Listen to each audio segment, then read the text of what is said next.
আমি ইব্রাহিম হোসেন। আমি বাংলাদেশের একজন উদ্যোক্তা। আমি এখানে কাটিমনের বাগান দিয়েছি এবং আপনারা যদি কেউ বেকার জীবন থাকেন তাহলে আপনারা এইরকম বাগান দিতে পারেন এবং এই বাগানের আম খুবই খেতে সুস্বাদু এবং অনেক ভালো। তাই আমরা এইরকম বাগান দিই সবাই। তাই আপনাদের উদ্দেশ্যে বলছি। আপনারা দেখছেন গাছের সাইজগুলা কত ছোট, কিন্তু আমাদের এখানে গাছে আম দেখছেন কত ঝুলে আছে এবং আমাদের এই গাছগুলোতে বীজ দিতে, সার দিতে, প্রয়োগ করতে ভালো হয় এবং আমরা এখানে স্প্রে করি গাছে। আর প্রথম সিজনে আমাদের এই মূলগুলা ভাঙে ফেলে দিতে হবে, তারপরে আমাদের এই বছরে 2-3 বার আম পাওয়া যাবে। কাটিমন আম সব শেষের দিকে পাওয়া যায়, তাই আমাদের অনেক ভালো লাগে এই কাটিমন।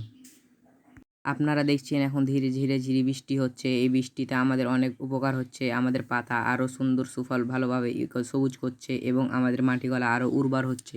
তবে প্রচুর পরিমাণের বৃষ্টি আমাদের আম গাছের জন্য ভালো নয়। আমাদের আমগুলা ডাক্কর হইতে লেগেছে এবং আপনারা দেখতে পাবেন, যদি আপনারা দেখেন তাহলে আমাদের কোনো গাছে দেখতে পাবেন যে আম পেকে গেছে এবং আমাদের এই আমগুলা অনেক ভালো। না হলে আমগুলা পেড়ে আমরা আর কিছুদিনের ভিতরে বাজারজাত করব এবং এই আমের চাহিদা অনেক, তাই পাইকাররা আমাদের সবসময় বলতে আছে আম নিবে। তাই আমাদের সবসময় পাইকাররা ফোন দিতেই আছে।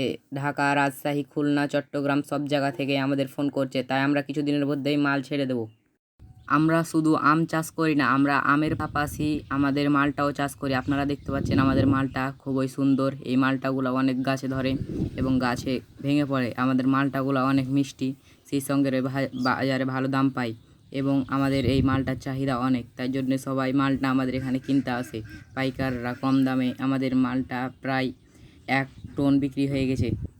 আমি সারা বাংলাদেশের মালটা বিক্রেতা ভাইদের বলছি দৃষ্টি আকর্ষণ করে যে আমাদের এখান থেকে আপনারা মালটা কিনুন, ভালো দামে পাবেন।